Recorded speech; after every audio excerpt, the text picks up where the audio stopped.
Muy bien, vamos a empezar, mis hermanos, en esta mañana. Qué bueno es poder estar juntos y poder seguir estudiando el tema del confesionalismo. Hemos estado, este es el primer tema dentro de lo que ustedes tienen que saber. Les he dicho que para poder ser miembro hay tres cosas que se deben tener. ¿Cuáles son esas tres cosas? Vamos a tratar de repetirlo de memoria. Tienen que ser un creyente, en segundo lugar, voluntario, y en tercer lugar, comprometido. Ahora la madre va a repetir solito, no mentira. Pero creyente, voluntario y comprometido. Cuando hablamos de voluntario, la pregunta es, ¿por qué voluntario? ¿Qué significa eso? Hemos dicho, para que alguien sea voluntario, tiene que saber qué es lo que se está esperando, qué es lo que se cree, porque si tú quieres decir, yo quiero ser parte de esa iglesia, lo debes hacer bajo qué criterio. Estás de acuerdo con la doctrina que se predica, ¿verdad? Estás de acuerdo con la práctica, y por eso es importante para cualquier proceso de membresía el hecho de que nosotros podamos tener claridad de qué es lo que cree una iglesia si es que yo voy a voluntariamente ser parte de ella, ¿verdad? Hemos estado mirando entonces, en primer lugar, el primer gran tema que estamos estudiando en esta parte de conocer nuestra doctrina es el tema de la confesionalidad. La confesionalidad tiene que ver con el hecho de usar confesiones de fe. En nuestra primera lección grande de este tema, hablamos de que hay dos grandes resistencias al hecho del uso de confesiones de fe. ¿Cuáles son esas dos grandes resistencias? La primera es por causa de ¿qué? Es una fuerza invisible que nos forma. ¿Cuál es esa? La fuerza cultural. La fuerza cultural te forja la mente, te dice cómo debe ser sin que nos demos cuenta. Y la forma de cultura en la que vivimos se le llama ¿cómo en nuestros días? Postmodernismo. Y el postmodernismo no quiere ninguna autoridad que sea como autoritaria, única, no quiere fuentes que sean como las que uno va y contempla, no. Cada uno tiene su verdad, cada uno tiene su forma, y ese tipo de criterio, por supuesto que está en contra de una confesión de fe. Pero habíamos visto que no solamente la cultura, sino que también había una línea de cristianos verdaderos, cristianos fieles que aman al Señor, pero que tienen un miedo en su mente. ¿Cuál es el miedo que ellos tienen con respecto a las confesiones de fe? No quiero que nada se ponga al mismo nivel de la Escritura. Y nosotros entonces a esos cristianos fieles tenemos que decirles, no, eso no es lo que nosotros hacemos. No es que tenemos un libro así como el libro del Mormón, que es la Biblia más este libro. No, no es así. La Biblia es la única autoridad.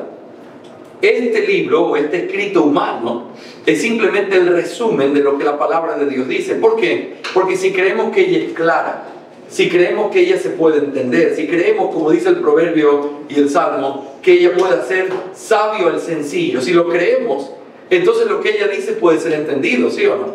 Y si puede ser entendido, entonces puede ser afirmado de una manera clara.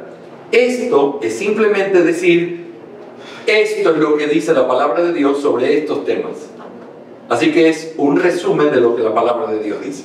¿Me hago entender? Hemos estado mirando en nuestra clase anterior algunos principios bíblicos de por qué nosotros usamos confesiones de fe. Y yo les di la semana pasada, en primer lugar, la idea de que nosotros tenemos que confesar nuestra fe bajo un fundamento. ¿Quién se acuerda sin mirar los apuntes? ¿Por qué tenemos que confesar nuestra fe? Porque Dios es un Dios confesional. Muy bien, este tiene 20 sobre 20. Porque Dios es un Dios confesante. ¿Por qué? Porque Él se reveló hablando con claridad, ¿sí o no? Él revelaba su presencia, su bondad, su amor a través de palabras. Y no solo eso, Dios pidió que las cosas que Él había enseñado, que era lo que nosotros teníamos que hacer, enseñárselas a otros, repetírselas a otros, como los padres a los hijos, como los líderes del pueblo hacia el pueblo, como los pastores hacia la iglesia. Todo lo que Dios ha dado nosotros tenemos que repetirlo. Eso es parte del principio del Dios confesante. Pero comenzamos a mirar algo que fue realmente muy importante, que es el hecho de que la misma Escritura tiene confesiones de fe. ¿Se acuerdan? Y vimos que en el Antiguo Testamento hay una confesión de fe que es por excelencia. ¿Cuál es? El Shema. El Shema Israel. Escucha Israel, Jehová nuestro Dios. ¿Qué más dice? Jehová uno es. Esa declaración de fe es una declaración de fe importantísima, porque resume la fe de Israel y la hace distinta al resto de naciones en la tierra de Canaán. ¿Cómo eran los pueblos que estaban en Canaán? Todos idólatras, todos tenían muchos dioses, y la gran diferencia que hacía Israel, vamos a decir así, si le podían poner un apodo, tenía que ser, este es el pueblo de un solo Dios.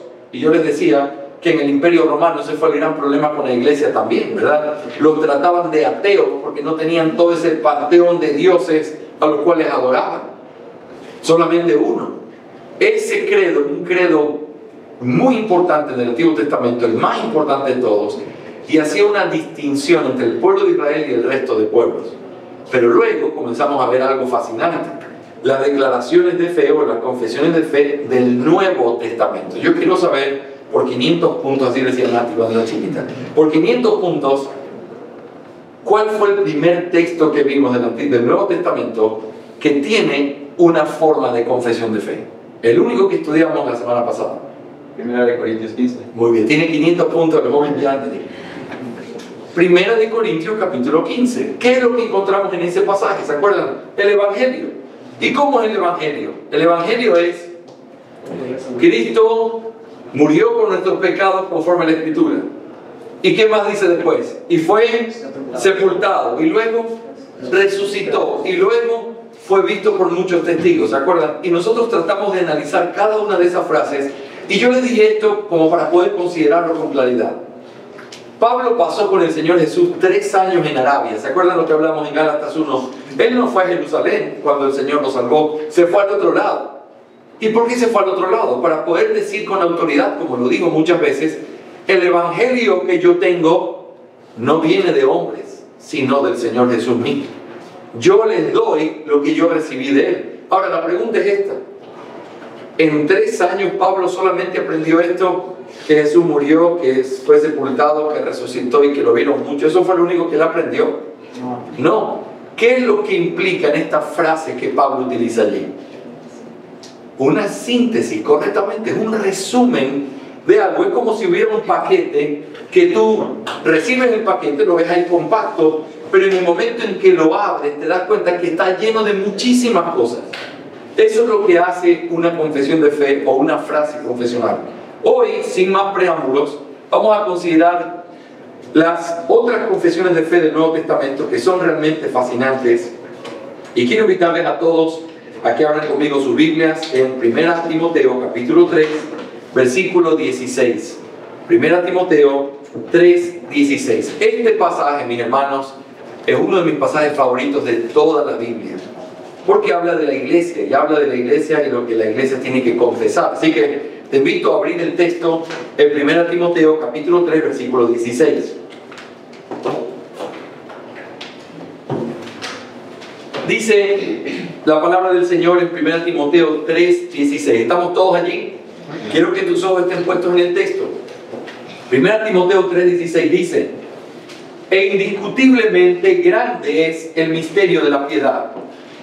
Dios fue manifestado en carne, justificado en el Espíritu, visto de los ángeles, predicado a los gentiles, creído en el mundo, recibido arriba en gloria. Quiero que notes lo que esto tiene. Si ustedes miran el versículo 15, que no lo vamos a estudiar hoy, pero solo quiero hacer referencia, Pablo utiliza 3 nombres que le da a la iglesia. Primero le llama la casa de Dios, ¿lo ven allí? En la segunda es la iglesia del Dios viviente o del Dios vivo. Y en tercer lugar, ¿cómo la llama? Columna y baluarte de la verdad. Estos 3 nombres, yo creo, muestran la naturaleza misma de la iglesia. La iglesia es la habitación de Dios, la iglesia es la propiedad de Dios, donde Dios establece las cosas como Él ha querido, pero la iglesia también es el lugar donde Dios quiso depositar su verdad. Piensa en esto: columna y baluarte de la verdad da la idea, o está usando la metáfora de un edificio, ¿sí o no? En ese edificio, vamos a imaginarnos, imagínate que es una bodega grande. Dios trae y deposita su verdad. Ahora, quiero que escuches con atención. La iglesia no inventa la verdad. Eso es lo que dice el catolicismo romano, ¿sí o no? Si tú les preguntas en qué parte de la Biblia está la ascensión de María, o María siempre virgen, o el hecho de que María fue con una inmaculada concepción, aún ella misma, ellos no necesitan la Biblia, porque para ellos la tradición es igual de importante que la Biblia. Pero el punto es este. El hecho de que no haya un pasaje bíblico nos muestra a nosotros que eso no es algo que nosotros tenemos que tener, que eso es algo que ellos inventaron en su tradición. La iglesia no tiene la capacidad de generar o fabricar la verdad. La iglesia protege la verdad, recibe la verdad y proclama la verdad. Hermanos, no hay verdades nuevas. No hay nada nuevo. Cuando alguien sale diciendo, esto es nuevo y nunca nadie lo había recibido porque ahora nosotros recibimos esta verdad, cuando alguien habla así, tiene que levantarse, como dice la juventud en nuestros días, una red flag, una lucecita roja palpable. Es que yo vivo con adolescentes, mi cabrón, yo sé todos esos términos.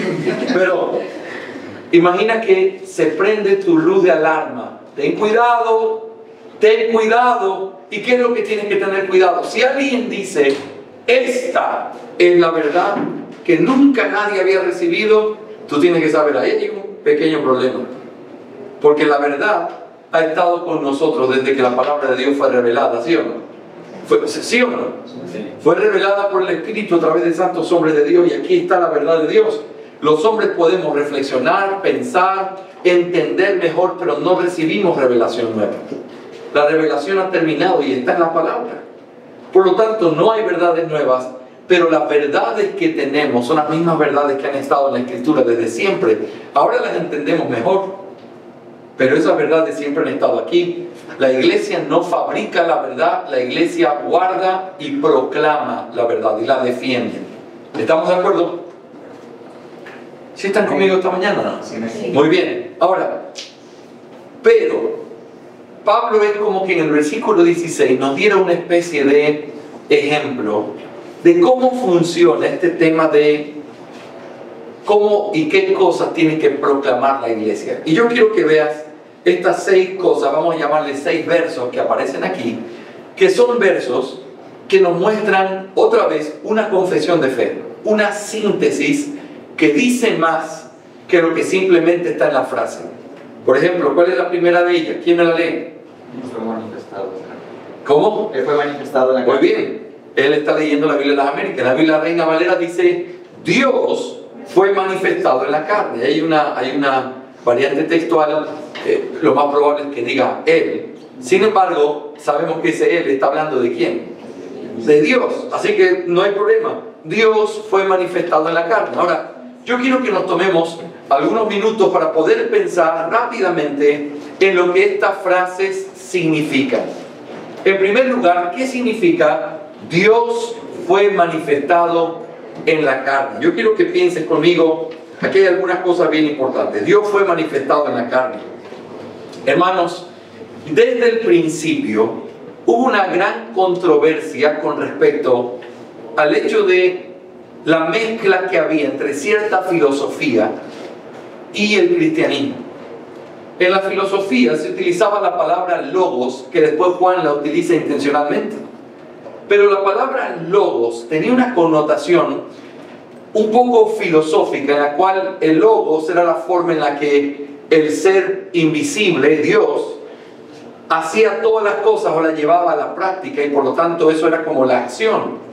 Pero ellos decían, si nosotros pensamos filosóficamente, arriba, piensen en estas manos, mírenme todos aquí estas manos. Aquí arriba y aquí abajo es como si esto contuviera una escala del ser, vamos a llamarla así. Mientras más arriba estás, eres más espiritual, menos corporal y eres santo.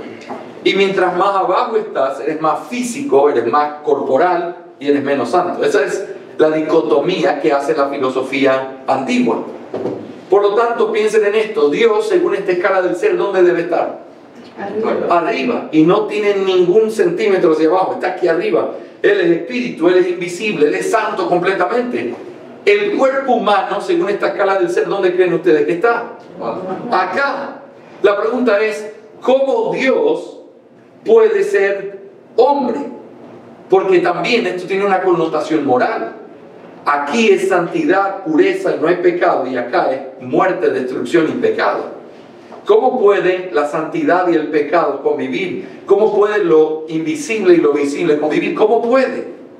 Esa idea filosófica es lo que llevó a que muchos tuvieran una visión incorrecta de Cristo. Y de eso habla Juan y habla Pablo. Hemos hablado de esto ya en otras clases. Pero, ¿qué es lo que ellos decían? Juan dice, cualquiera que diga que Dios no se ha manifestado en la carne, ¿qué es? Dice, un anticristo. No lo recibas, no le digas bienvenido. El que enseña eso no es de nosotros. Pablo dice también que el hecho de negar que Él se manifestó en la carne es una negación de la doctrina. Él estuvo entre nosotros. Juan dice en otra parte, y vimos su gloria, pero Él habitó entre nosotros. Entonces, ¿cuál es el punto? El punto es que la iglesia desde el principio tuvo que defender que Cristo no tenía una apariencia de carne. Eso es lo primero que comenzaron a decir. Eso es lo que se llama docetismo. No hace falta que se acuerden de este nombre, pero docetismo viene de la palabra dokeo, que es la palabra griega que significa apariencia. Él tenía una apariencia de hombre, parecía hombre. Tú lo veías y, como dirían los muchachos, se parece igualito, pero no es. No es. Porque su carne no es una carne como la nuestra, porque nuestro cuerpo es pecado, la muerte es materia, decían estos filósofos errados. Así que lo que él tiene es una carne celestial, llegaron a decir eso. Así que él era una apariencia de hombre. Pero la iglesia desde el principio tuvo que defender, no, él es verdaderamente hombre. Él se hizo hombre. Y ya lo vimos la semana pasada cuando hablamos de él, fue sepultado, ¿se acuerdan? ¿Quién es el único que puede ser sepultado? Respondámoslo lógicamente, los que mueren. ¿Y quiénes son los únicos que pueden morir? Los hombres, los humanos. Por lo tanto, hablar de su sepultura es hablar de su humanidad. Hablar en esta frase, Dios se manifestó en la carne, ¿de qué se está hablando aquí? ¿De qué se habla? De su humanidad. Por lo tanto, la humanidad de Cristo es un asunto importantísimo y lo fue en el tiempo de la iglesia primitiva. Ellos tuvieron que confesar y defender esta verdad. Dios se manifestó en la carne. Esa frasecita tan chiquita es una frase que tiene muchísimo entendimiento bíblico. ¿Me hago entender? Es una frase que muestra una verdadera profundidad bíblica. Ahora, vamos a pensar, en segundo lugar, ¿cuál es la siguiente frase que aparece allí? ¿Quién la lee? Justificado en el Espíritu. Muy bien, justificado en el Espíritu. En la Biblia de las Américas, que creo que hace una mejor traducción o más justa en este texto, dice vindicado por el Espíritu. Yo les pregunto aquí a estos hombres de lenguas y de literatura, ¿qué significa la palabra vindicar? Alguien que me diga alguna idea.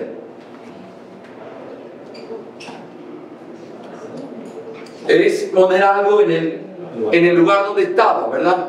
Porque una reivindicación es cuando alguien, por ejemplo, ha sido calumniado, tú eres un ladrón, y públicamente se deja saber, pero de pronto se enteran de que él no había robado nada, de que él estaba en su casa y que fue una calumnia. Entonces, públicamente se hace un anuncio en el periódico. Estoy haciendo cualquier ilustración, ¿verdad? Se hace un anuncio. El respetadísimo ciudadano fulano de tal, él no ha sido. Él es un hombre honorable y respetable. ¿Me hago entender? Esa idea es una vindicación. Es poner a alguien fuera de todas las calumnias o de lo que se había dicho de él y ponerlo en el lugar que verdaderamente le corresponde. ¿Me estoy haciendo entender? ¿Qué significará entonces vindicado por el Espíritu? Piénsenlo conmigo. ¿Algún teólogo? ¿Teologuillo o teologuilla entre nosotros? ¿Qué significa? Vindicado por el Espíritu. ¿Qué? Muy bien, ponerlo en su lugar. Piensen en esto. Yo quiero que se imaginen conmigo. ¿Qué es lo que Jesús dijo que él era? Vamos, díganme, que era difícil de creer a los hombres. El Hijo de Dios. Decir que es el Hijo de Dios, esto es solo para su récord, para que lo guarden ahí en su teología. Decir que es el Hijo de Dios era una blasfemia para los judíos, porque alguien que es el hijo de alguien es de la misma naturaleza que aquel que lo engendró. Entonces decir que es el Hijo de Dios era decir que él era Dios como el Padre, porque Dios solo puede generar Dios. Él no puede generar otra categoría, un semidios. Dios genera Dios. Y si yo soy el Hijo de Dios, yo soy Dios. Soy de la misma categoría que Dios. Por eso fue una blasfemia para los judíos. Pero el hecho de que él diga que era el Hijo de Dios era algo bien importante, era algo, la gente una vez el Señor Jesús dijo, ¿y por qué me van a apedrear? ¿Por cuál de mis obras? Y dijo, no, por ninguna de tus obras, por blasfemia te vamos a apedrear, porque tú siendo hombre te haces como Dios. Ellos entendieron lo que él quería decir. Ahora, pero lo que él decía fue vindicado por lo que él hacía, ¿sí o no? ¿Por qué? Quiero que piensen en esta historia, que a mí me encanta esta historia. Marcos capítulo 2, no lo busquen, pero escuchen esta historia. Sale ese hombre cuadripléjico que lo bajan ahí delante del Señor, ¿verdad? Y entonces lo ven, y él no puede hacer nada. Y entonces el Señor lo ve, y en vez de decirle, te sano, que es lo que todos estaban esperando, ¿qué es lo primero que le dice? ¿Quién se acuerda?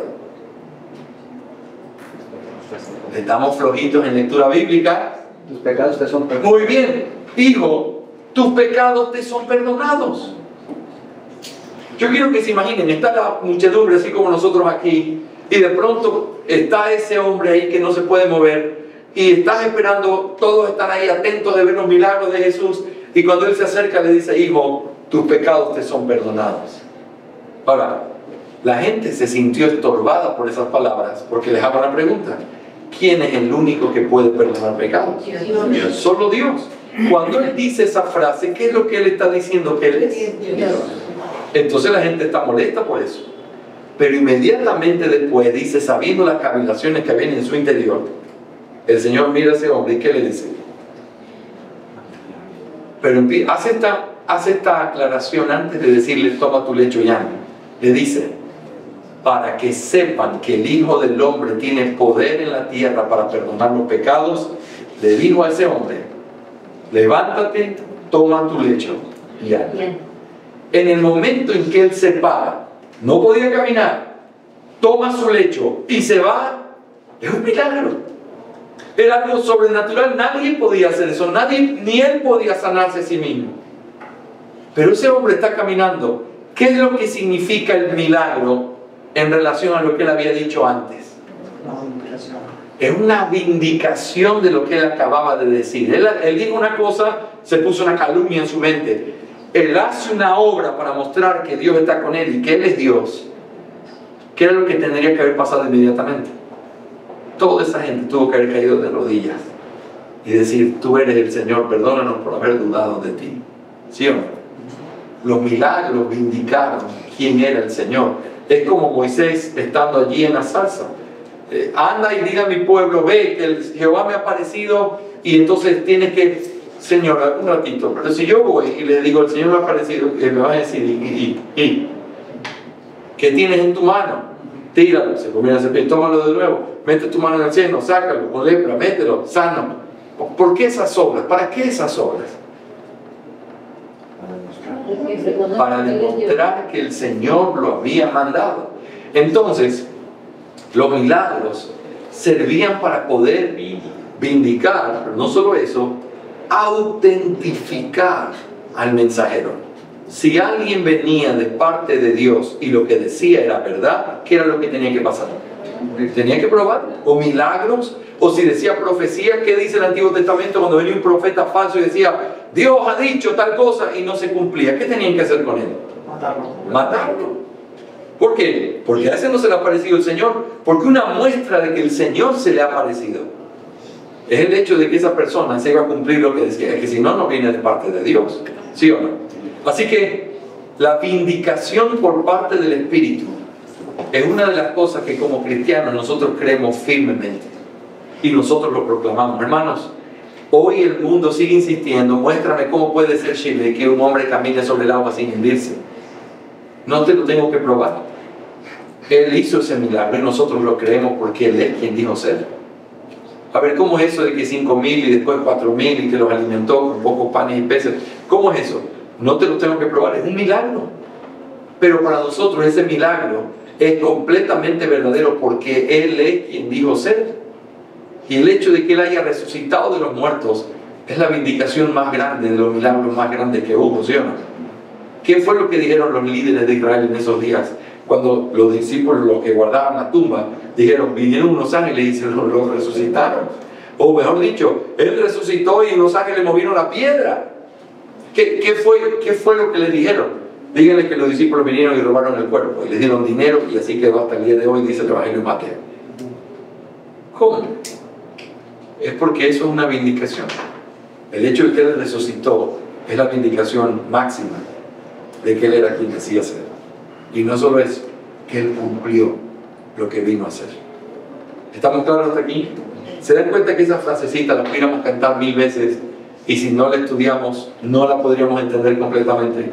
Eso es lo que hace una confesión de fe. Empaqueta verdades en frases de una manera sintética. Y son frases importantes y la Biblia lo utiliza. Vamos a avanzar rápidamente porque quiero mostrarles también otras cosas hoy. Pero predicado a los gentiles. Esto es la proclamación de que ese Cristo que había sido menospreciado por su pueblo fue proclamado antes de su ascensión y después de la ascensión a todas las naciones. Esa idea de predicado a los gentiles, pero luego me encanta la siguiente frase: creído en el mundo. Y yo quiero que pienses conmigo, no pienses hoy en el año 2025. Piensa en el año, dice la tradición, 33, probablemente 35, algunos dicen cerca del 40. Haya sido lo que haya sido el año, pero piensa en ese primer siglo. Los cristianos del primer siglo no eran muchos.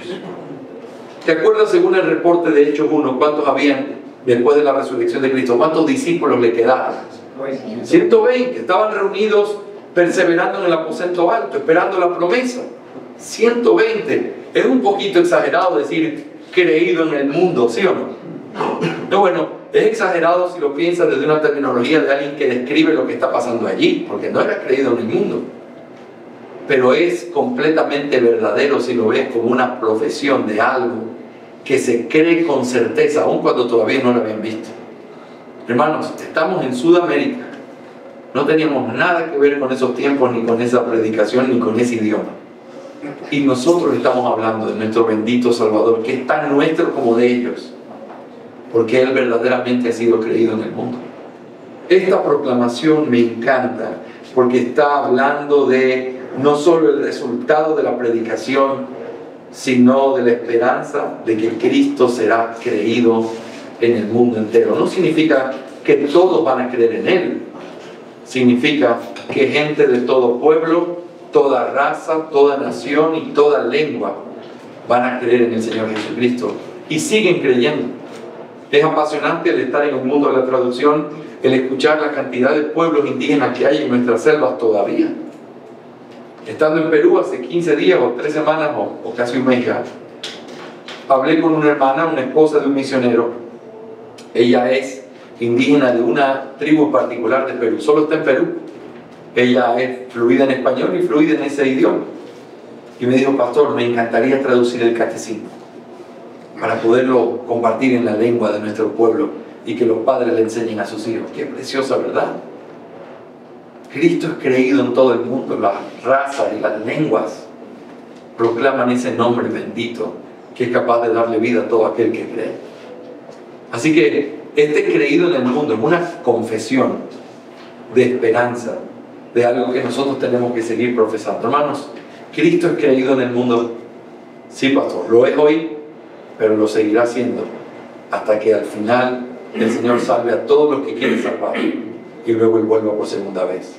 Él es creído en el mundo, aún en medio de la India, aún en medio de China, aún en medio de Corea del Norte, en Ecuador, en cualquier país de África. Cristo es creído y es recibido por el mundo entero, porque esa es la promesa de que ese postrer Adán tendría hijos y esos hijos serían repartidos hasta lo último de la tierra. Y un día, cuando el cielo nuevo y la tierra nueva estén en vigencia, el mundo entero estará lleno del conocimiento de Jehová.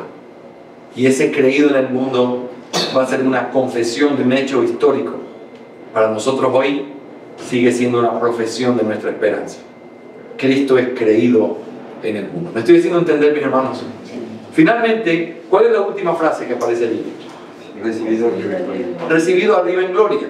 He saltado algunas de ellas, como la de visto por los ángeles, pero estoy tratando de ponerle mayor importancia a algunas. Recibido arriba en gloria. Quiero que pienses en esto. No es simplemente ascendió. Ya hemos hablado de esto, hablamos la semana pasada. ¿Qué significa recibido? Déjame explicarte lo que significa recibido. algunas de las llegadas más preciosas, ustedes saben, yo he tenido ese aeropuerto de Quito como el segundo hogar de uno. Y he llegado allí muchas veces. Pero hay pocas veces que yo me acuerdo tanto como cuando he sido sorprendido por mi familia, por ejemplo. No solo he llegado, he sido recibido. Y quiero que pienses en la connotación de esa palabra. Cristo no solamente ascendió, no solamente se sentó a la diestra del Padre. Cristo fue recibido arriba en gloria. Hay una frase muy linda que escribe el comentarista William Hendrickson y dice: cuando apenas se habían apagado los ecos de las voces de los hombres que gritaban «¡Crucifíquenle! ¡Crucifíquenle!», los cielos abrieron sus portales y al recibir de regreso a su Rey victorioso, resonaron con los ecos de himnos de júbilo, entonados por 10.000 millares y millares de millares. Digno es el Cordero. Ciertamente, Cristo fue recibido arriba en gloria. Qué preciosas palabras.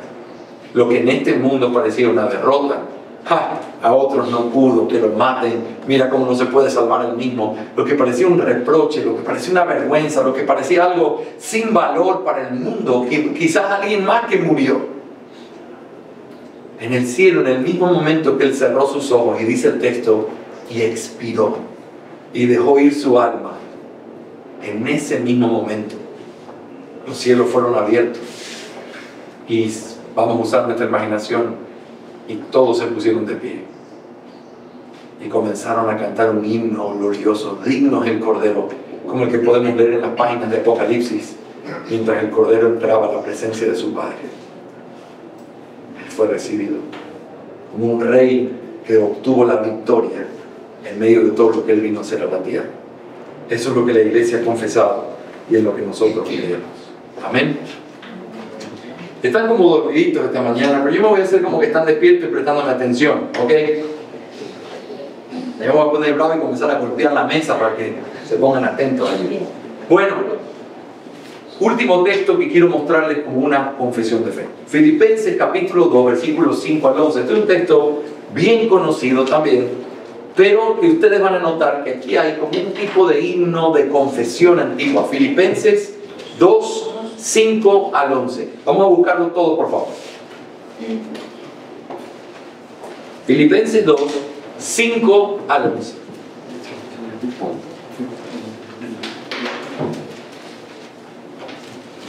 La palabra del Señor dice en Filipenses 2, 5 al 11, lo leo en la Biblia Reina Valera: haya pues en vosotros este sentir que hubo también en Cristo Jesús, el cual, siendo en forma de Dios, no estimó el ser igual a Dios como cosa que aferrarse, versículo 7, sino que se despojó a sí mismo, tomando forma de siervo, hecho semejante a los hombres, y estando en la condición de hombre, se humilló a sí mismo, haciéndose obediente hasta la muerte y muerte de cruz. Por lo cual también le exaltó hasta lo sumo y le dio un nombre que es sobre todo un nombre, para que en el nombre de Jesús se doble toda rodilla de los que están en los cielos y en la tierra y debajo de la tierra, y toda lengua confiese, ¿qué cosa? De Jesucristo el Señor, para la gloria de Dios Padre. El encabezado con el que comienza esta confesión, o este himno antiguo, es: haya pues en vosotros este sentir que hubo también en Cristo Jesús, lo cual es un llamado de parte del apóstol a imitar a Cristo. El Nuevo Testamento nos invita muchas veces a que imitemos a nuestro bendito Señor, que seamos como Él. Y aquí Pablo utiliza esa expresión: seamos como Él. Pero aquí en esta confesión, o en este himno antiguo, podemos decir hay tres movimientos importantes. ¿A qué me refiero con movimientos? Bueno, el primero tiene que ver con Jesucristo como Dios. El segundo movimiento tiene que ver con Jesucristo como Dios en condición de hombre. Y el tercero tiene que ver con Jesucristo como exaltado por el Padre, como ese Dios hombre. Y estos movimientos son presentados en líneas de pensamiento que aparecen en esta declaración de fe. Yo quiero que veas conmigo, en primer lugar, este primer movimiento aparece con esta frase: el cual, siendo en forma de Dios. ¿Lo ves allí? ¿Sí? ¿Lo ves en nuestro texto? el cual siendo en forma de Dios, versículo 6, Cristo Jesús es Dios. Siempre lo ha sido y siempre lo continuará siendo. Es Dios por naturaleza, la imagen expresa de la deidad, el carácter específico de la deidad, según se manifiesta en cada uno de los atributos divinos, fue y es suyo eternamente. Pero dice que este Dios no escatimó o no estimó el ser igual a Dios como cosa que aferrarse, sino que se despojó a sí mismo.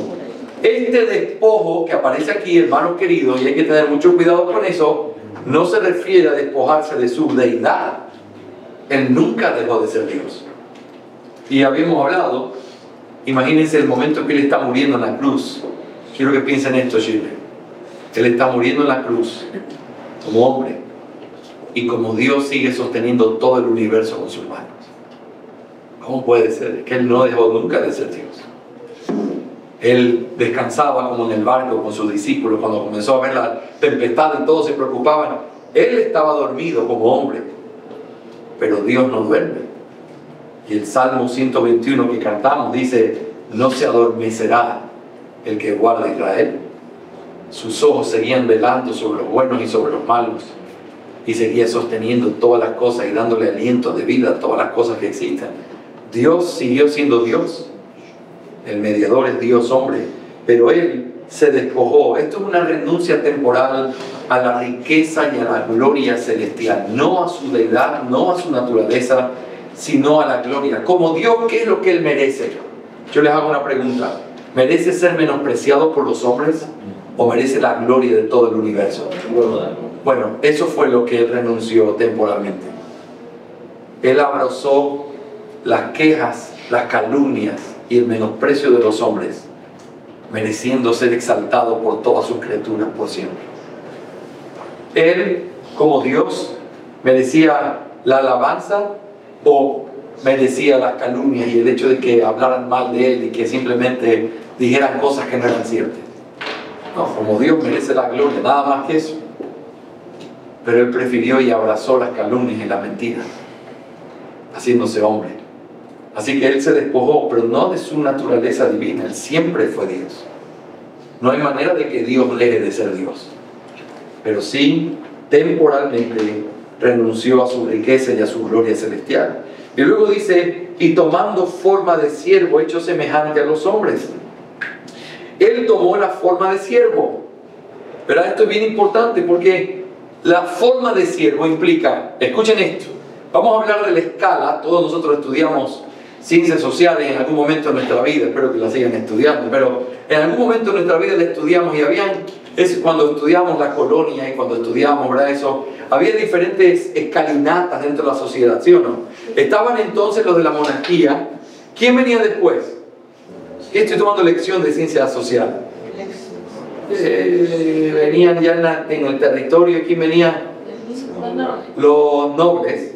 Luego venían los criollos. Luego venían los cholos son otros. Pero cholos todavía no tenemos entre nosotros. Pero después de eso venían, bueno, mestizos. Después venían, ustedes saben, claro, no estamos aquí hablando locura, pero ustedes saben de lo que hablo. ¿Quién estaba en la última parte de esa escala en nuestra historia? Los esclavos. Los esclavos no tenían ni siquiera los mismos derechos que los indígenas, porque estaban en una escala inferior. Entonces yo quiero que piensen esto. Esta frase no revela solo que Él se hizo hombre. ¿Qué tipo de hombre se hizo? El último de los hombres, en la última parte de la escala.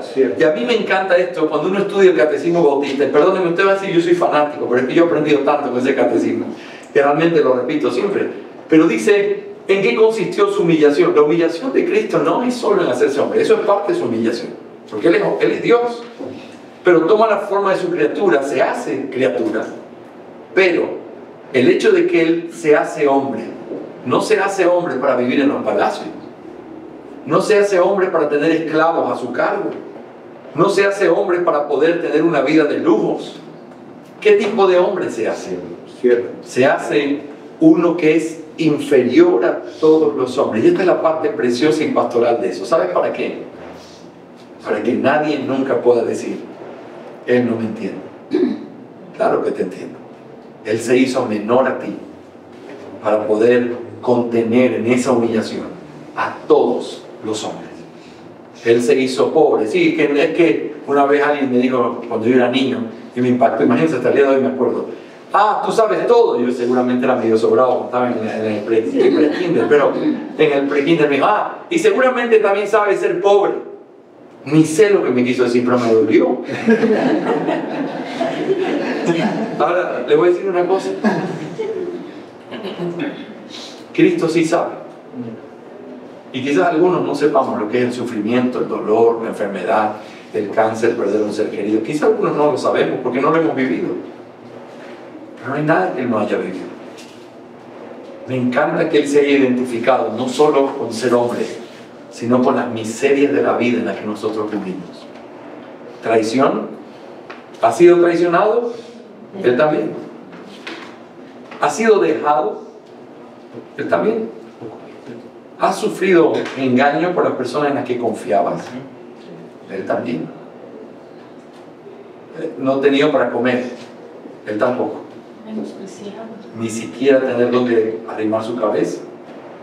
Y quizás tú puedes decir, he vivido bien mal, pero no ha sido menospreciado. Él sí. Asesinado por cosas que no fueron su culpa. Él se puede identificar con todo. No hay nadie aquí que pueda decir, Él no sabe lo que yo he pasado. Él sabe exactamente lo que tú has pasado. Porque lo que Él hizo fue tomar forma de hombre y se hizo hombre, pero en forma de siervo. El más bajo de todos los hombres. Para poder identificarse con todo. Es como si Él hubiera ido al fondo. Imagínate si todos estuviéramos ahogándonos en el mar. Tú solo puedes salvar hasta el nivel de donde tú llegas, ¿sí o no? Él se metió hasta el fondo, donde ya no quedaba ninguno, para que al salir victorioso lo vaya llevando a todos los que se estaban ahogando en diferentes niveles o distancias dentro de ese mar. Qué preciosa verdad, ¿sí o no? Y eso es lo que significa la frase, teniendo forma de siervo, hecho semejante a los hombres. Ahora, rápidamente, ¿qué es eso de hecho semejante a los hombres? ¿Él fue hombre o no fue hombre? ¿Él tenía apariencia de hombre o él verdaderamente era un hombre? Él era verdaderamente un hombre. Él fue hecho como un hombre perfectamente, solamente con una excepción. ¿Quién me dice cuál es esa? Sin pecado. Por eso dice Pablo que Él fue hecho en semejanza de carne de pecado. Él fue hecho igual a los hombres en su naturaleza. Él compartió con nosotros, Él tiene en común con nosotros la naturaleza humana. La única excepción es el pecado. No solo no pecó, Él no nació bajo la condenación y bajo la mancha del pecado que nosotros nacemos. Así que eso es diferente en Él. Pero era necesario que fuera así para que uno semejante a Adán viniera a hacer bien lo que el primer Adán no hizo bien. Y por eso semejante. Es como los hombres en todo, pero semejante a los hombres en una sola cosa, en su pecado. Él no fue igual a los hombres en eso, semejante a carne de pecado, como lo dice Pablo. Luego dice, y estando en la condición de hombre, se humilló a sí mismo, haciéndose obediente hasta la muerte y muerte de cruz. Quiero que noten cómo Dios se hace hombre, pero siendo hombre, se humilla hasta lo sumo, va hasta lo más bajo de todo, y finalmente termina esta frase diciendo, por lo cual también Dios le exaltó hasta lo sumo. Quiero que se imaginen y piensen en esto. Esto es simetría perfecta. Así de profundo como se metió, así de alto fue levantado. Así como se humilló por debajo de todos los hombres, fue exaltado por encima de todos. Y este lenguaje me encanta, no es el tema de nuestra clase ahora, pero me encanta este lenguaje, porque lo que usa aquí es un lenguaje que tiene que ver con un pacto o un arreglo. Es lo que pasó antes de la fundación del mundo, cuando el Padre determina el plan y el Hijo abraza su parte del plan. pero hubieron condiciones. ¿Cuáles fueron las condiciones? Tú tienes que tomar un cuerpo humano, identificarte con los hombres, morir por ellos, humillarte hasta lo sumo. Pero luego el Padre a esas condiciones añade las bendiciones. Y si lo haces, te voy a dar un nombre que es sobre todo nombre. En el Salmo 2 dice el texto: mi hijo eres tú, yo te he engendrado hoy, pídeme los reinos de la tierra y te los daré. Mi hijo eres tú, habla de la idea de el mediador. Se humilla, hace su plan, cumple, va hasta lo sumo, pero luego la recompensa por lo que hace es un nombre que es sobre todo nombre. En Perú la semana pasada prediqué sobre ese precioso texto de Jesús diciendo: toda autoridad me es dada en el cielo y en la tierra. Por tanto, id por el mundo y hacer discípulos, bautizándolos en el nombre del Padre, del Hijo y del Espíritu Santo, enseñándoles a guardar todas las cosas que yo os he enseñado, y he aquí yo estoy con vosotros todos los días hasta el fin del mundo. ¿Qué significa toda autoridad me es dada en el cielo y en la tierra? La primera pregunta que alguien tiene que hacerse es: ¿cómo me es dada? Señor, tú la tienes por derecho propio y tú eres Dios.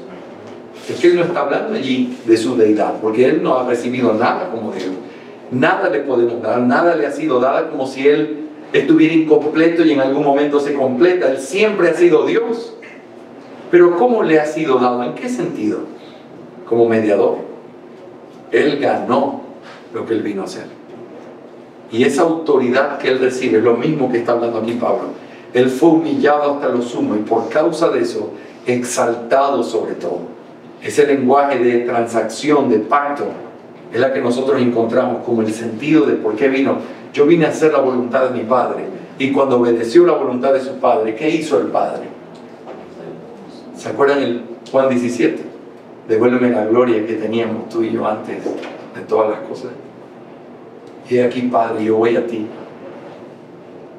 Esa gloria y esa exaltación es el resultado inevitable de cuán profundo Él se humilló. Así de alto Él fue exaltado. Y un día, dice el texto, para que al nombre de Jesús se doble toda rodilla de los que están donde, en los cielos y en la tierra y debajo de la tierra, para que toda lengua confiese que Jesucristo es el Señor, para gloria de Dios Padre. Qué precioso.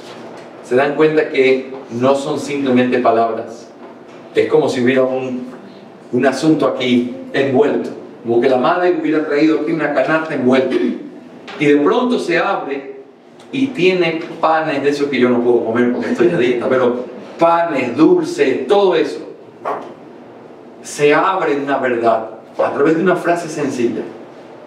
Eso es lo que hace una confesión de fe, y el Nuevo Testamento tiene confesiones de fe, al igual que el Antiguo Testamento las tiene también. ¿Sí? ¿Estamos claros hasta aquí? Bien, ahora tengo un punto más que equivale a una clase completa, pero si no, ya estoy viendo que nos vamos a dar 80 lecciones y eso no sería justo con ustedes. Quiero resumirles un último punto que tengo aquí, que es no solamente el hecho de que hemos visto, nosotros tenemos el fundamento bíblico de por qué usamos confesiones de fe, y hemos dicho por el Dios confesante. Dios ha confesado y Dios nos ordena que confesemos lo que Él ha dicho. Pero en segundo lugar, hemos visto una prueba bíblica. Hay confesiones de fe en la Biblia y se les manda a los creyentes a tener que confesar esa fe. Pero en tercer lugar, yo quiero mostrarte que no solamente es algo legítimo, algo bíblico. Voy a usar una palabra más fuerte. ¿Estás listo o no? Es obligatorio usar confesiones de fe. ¿Por qué? Quiero darte 3 razones rápidas y quisiera que las escribas. Vas a poder verlas en las notas, que por cierto, esta semana sí las voy a enviar para que las tengas. Pastor, y esas notas están como para Navidad, yo creo. Ya las vamos a ver. Muy bien. En primer lugar, son obligatorias porque la iglesia de Cristo está construida sobre una confesión de fe. Ese es el primer punto. ¿Por qué es obligatorio? Porque la iglesia de Cristo está construida sobre una confesión de fe. Quiero que piensen en lo que estoy pensando. Pon ahí entre paréntesis Mateo 16, 13 al 19. No lo vamos a buscar, pero te lo voy a leer o te lo voy a meditar contigo. Muy bien, párenme la mano allí, todos miren acá adelante. Muy bien, sí, esa gente está, pero te lo voy a hacer practicar más, párenme la mano para que estén rapidito. Hermanos, un día el Señor Jesús le preguntó a sus discípulos, ¿quiénes dicen la gente que yo soy? Y ellos comenzaron a decir, bueno, unos dicen que tú eres Juan el Bautista, otros dicen que tú eres un profeta, otros dicen que... Y todas eran buenas referencias, pero ninguna de ellas es la apropiada. Y entonces gira y le dice a ellos, ¿y ustedes quién dicen que yo soy? Y Simón Pedro responde, hemos visto con Nati, hemos analizado el carácter psicológico de los apóstoles, mentira, no psicológico, es bíblico, pero Pedro era súper impulsivo, a veces le salía bien y a veces no tan bien, pero esta vez le salió muy bien. El Padre le reveló una verdad, como todos los creyentes, y él dice, tú eres el Mesías, o tú eres el ungido, el Hijo del Dios viviente. Esa declaración significa, tú no eres para nosotros un profeta, tú no eres un hombre increíble, tú no eres el mejor ejemplo, todo eso él es, pero no es solo eso. Tú eres el Hijo prometido a Eva, el verdadero descendiente, la simiente de Abraham. Tú eres el hijo de David, tú eres el profeta del que habló Moisés, tú eres el que estamos esperando, tú eres eso que se reflejaba en los sacrificios del Antiguo Testamento, tú eres lo que nosotros esperábamos. Esa declaración es la que todo creyente tiene que hacer, ¿sí o no? Amén. Si alguien dice, Cristo es un buen ejemplo para mi vida, por eso yo soy cristiano, tú no eres cristiano. Porque hay muchos buenos ejemplos, ¿verdad? En esta vida, más o menos buenos ejemplos, pero los hay. Cristo no es un buen ejemplo solamente. No, porque Cristo es un gran profeta, eso dicen los musulmanes. Sí, pero entonces tú no eres cristiano. Porque ser cristiano no es reconocer a Cristo ni siquiera como alguien bueno, ejemplar, o el mejor de todos los hombres. El que no reconoce a Jesús como el Mesías, el prometido, aquel que el Padre dijo, este es. Si no lo reconoces así, tú no eres cristiano. Y esa declaración, guiada por el Padre, confesada por Pedro, en la persona de Pedro y de los apóstoles, es sobre lo que el Señor construyó su iglesia. Esta roca es la base de la iglesia. Son los apóstoles, sostenidos sobre Cristo, pero es los apóstoles confesando lo que fue revelado por Dios. Así que piensa en esto. ¿Quiénes pueden ser sumados a la iglesia? Pensando en este contexto, ¿quiénes pueden ser sumados a la iglesia? Los únicos que hacen esa misma confesión, ¿sí o no? Y que porque hacen esa confesión se bautizan, y porque hacen esa confesión se congregan, y porque hacen esa confesión están dispuestos a tomar compromiso con el Señor por causa de una confesión, porque eso es la base sobre la cual está construida la iglesia. Pero en segundo lugar, la iglesia de Cristo no solamente está construida sobre una confesión, sino que en segundo lugar la iglesia de Cristo es edificada por medio de confesar la fe. La iglesia de Cristo es edificada por medio de confesar la fe. ¿Qué quiero decir con esto, hermanos? Dice en Romanos 10, 9 al 10, que ustedes conocen de memoria, que si confesares con tu boca, ¿qué cosa? Que Jesús es el Señor, y si creyeres en tu corazón que Dios le levantó de los muertos, ¿qué serás?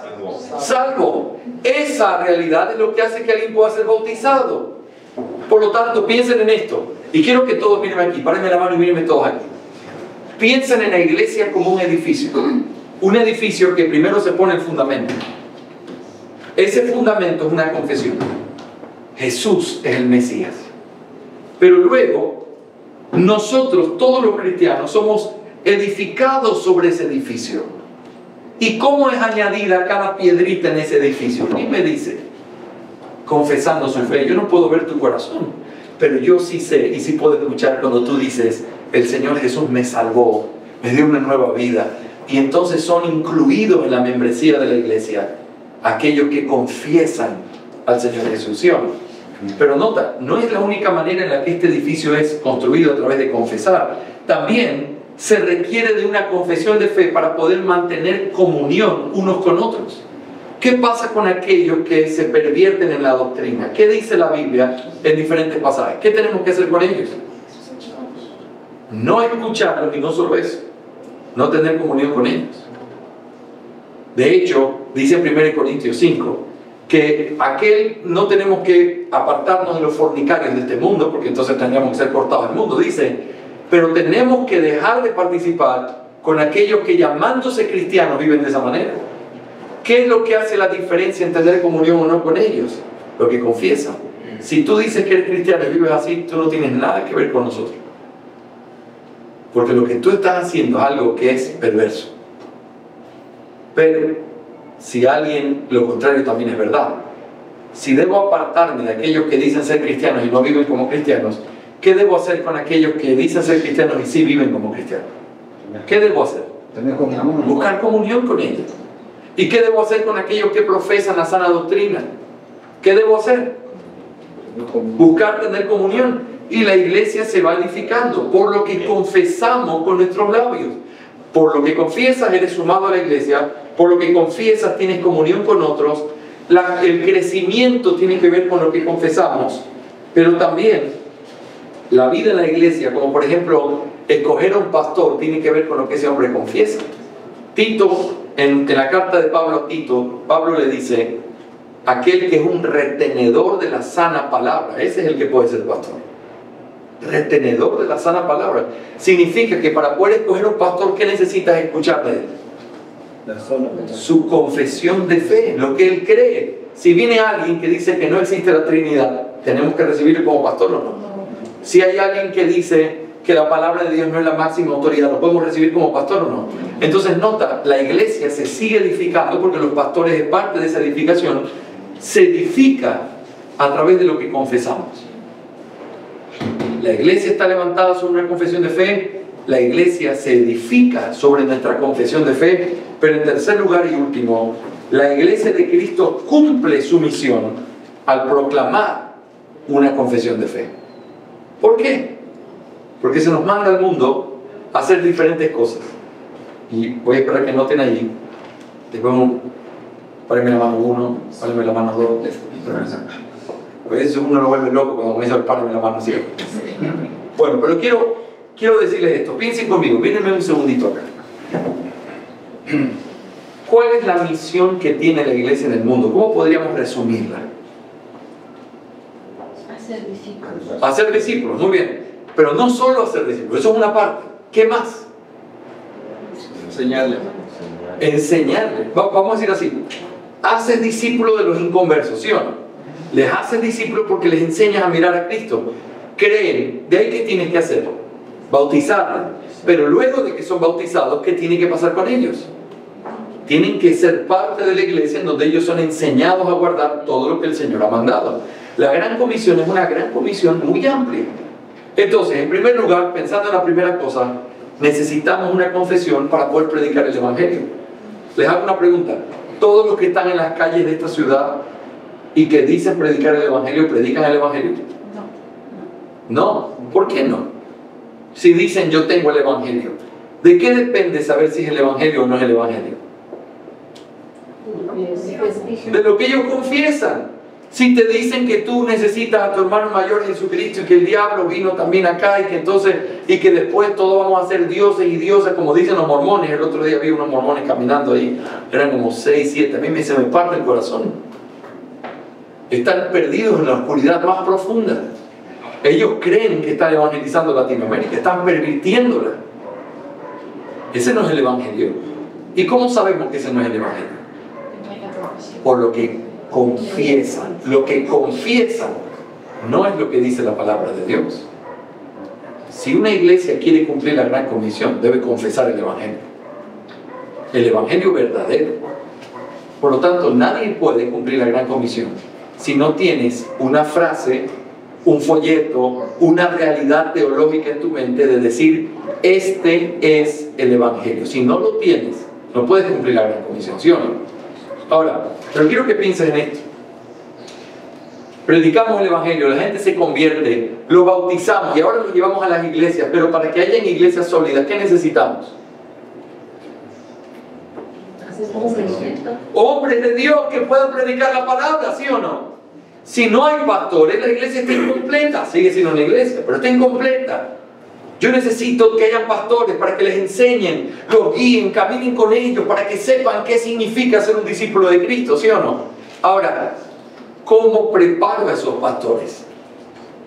Y esto es bien interesante y es parte de lo que para mí está aquí pegado en mi chip.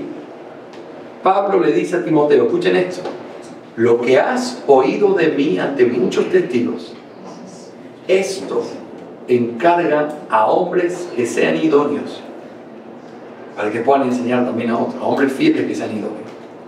Esto que has oído de mí. Pablo no está diciendo, enséñale la escritura. Claro que eso es lo que está contenido allí, pero no es lo que le está diciendo. Lo que has oído de mí. ¿Y qué es eso? Es un depósito de sana doctrina que tiene una forma concreta, que de hecho Pablo después dice, no le cambies la forma. No le cambies la forma. Entrega ese depósito. Hermanos, esto es confesional. Esto es, tienes que creer. Si yo tengo un discípulo y me siento con él y le digo, mira, esto con respecto a Dios, esto con respecto al Hijo, esto con respecto al Espíritu, esto con respecto a la iglesia, lo que le estoy diciendo, por supuesto que es lo que dice la palabra de Dios, pero se lo doy en forma de una confesión de fe. La mejor forma de entrenar a los hombres es guiándolos. Esto es la sana doctrina. ¿Me hago entender? Rapidito, mi cerebro. Del guaya. Muy bien. Ahora, ya tiré la para que me tira mi cerebro. Hacernos de aquí en Santo Domingo. Muy bien. Ahora, quiero que piensen en las implicaciones que tiene esto. Hermanos, la razón por la que estamos convencidos del uso de confesiones de fe no es por un asunto pragmático, histórico, de hombres. No. Claro que esto tiene un año, 1689, vamos a hablar de eso más adelante, en otras clases. Tiene un año, pero este año es simplemente el día que un grupo de iglesias bautistas dijeron, esto es lo que nosotros creemos que la palabra de Dios dice, pero lo que está aquí es la sumatoria de lo que hay a través de los siglos. La iglesia ha sostenido y ha tenido como la verdad de lo que la palabra de Dios dice. Aquí está la Trinidad. La Trinidad no nació en 1689, ¿sí? No espero que todos estén seguros que eso no nació. Es la palabra de Dios como la máxima autoridad, no nació en 1689. Aquí se confiesa eso, pero eso es parte de la historia de la iglesia. Esto es lo que la iglesia ha abrazado, ha creído, y nosotros, si queremos cumplir el mandato que Dios nos dio, necesitamos confesar nuestra fe. No me digas, nosotros creemos en la sana doctrina. Porque la sana doctrina tiene que ser definida. Dime qué es sana doctrina. Ahí hablamos si tú tienes sana doctrina. Tenemos la sana doctrina porque no creemos, solo creemos en una sola persona. No hay Trinidad. No, tú no tienes sana doctrina. Nosotros creemos en la sana doctrina, creemos en nuestro apóstol, el fulano de tal, que tiene revelaciones de Dios. Tú no crees en la sana doctrina. La sana doctrina no es un término ambiguo. La sana doctrina es un término que tiene que tener una connotación teológica clara, que fluye de lo que la palabra de Dios dice. Esta es la sana doctrina. La sana doctrina no es un libro de hombres, es lo que creemos que la palabra de Dios enseña. Y otra vez, esto es público para ser cuestionado, porque esto no es inspirado, esto es lo único que ha sido inspirado. Pero esto es público para poder revisarlo, mirar, hay cosas que están bien y están mal, qué dicen los hombres, se equivocaron aquí o no, y eso no importa porque esto es solo de hombres. Pero esto es el esfuerzo legítimo que Dios le ha dado a su iglesia por decir y cumplir lo que Pablo dijo, lo que has oído de mí, entrégaselo a hombres fieles. Predica el evangelio. Tiene que tener una forma definida para poderle decir, arrepiéntete de tu pecado. Lo que el Señor te pide es que arrepientas y creas. Entonces no tiene que ver con hombres. No estamos defendiendo la historia de un hombre, de una iglesia. Lo que creemos es que esto es claro, ¿sí o no? Y si es claro, tiene que ser definido de una manera clara, así como la Biblia lo hace de otras maneras también. Y creemos que la Confesión de Londres es un buen resumen de lo que dice la palabra de Dios. ¿Sí? Con esto cerramos nuestra lección que tiene que ver con el fundamento bíblico del confesionalismo. Espero que haya sido claro, que haya sido de ayuda para todos. y que podamos seguir siendo desafiados. Quiero decirles que si hay dudas, siempre podemos hablar de esas dudas. Siempre se pueden acercar. Tú no puedes ir en contra de tu conciencia. Quiero que sepas eso. Y mi trabajo no es forzar tu conciencia, mi trabajo es ampliar tu entendimiento bíblico para que tu conciencia diga sin problema, yo no tengo problema con eso, porque entiendo que eso es lo que enseña la palabra de Dios. ¿Me hago entender? Así que he empezado por este tema que, vamos a decir así, es el más escabroso de todos, porque uno diría, ahí veo una cosita de hombre, como que espero que podamos entender lo que esto implica. Y espero que esto traiga claridad a nuestra conciencia. ¿Sí? Siéntanse en la libertad de que podemos hablar de este tema. Sí. Vamos a hablar y vamos a terminar nuestra clase en esta mañana. Les invito a todos a inclinar su cabeza y cerrar sus ojos. Vamos a hablar. Amado Señor, gracias por darnos la oportunidad de pensar en este tema. Señor, tú sabes que queremos honrarte, no con palabras de hombres, sino solamente a través de tu palabra. Y valoramos profundamente el hecho de que tú nos ordenes tener que confesar lo que tu palabra dice. Señor, ayúdanos y te pido que despiertes la conciencia de mis hermanos para que no acepten nada que ellos no puedan ser convencidos por tu palabra solamente. Y te pido que les des paz, gozo, alegría y que nos permita seguir disfrutando de un buen tiempo de clase como hoy. Te lo pido en el nombre de Jesús. Amén.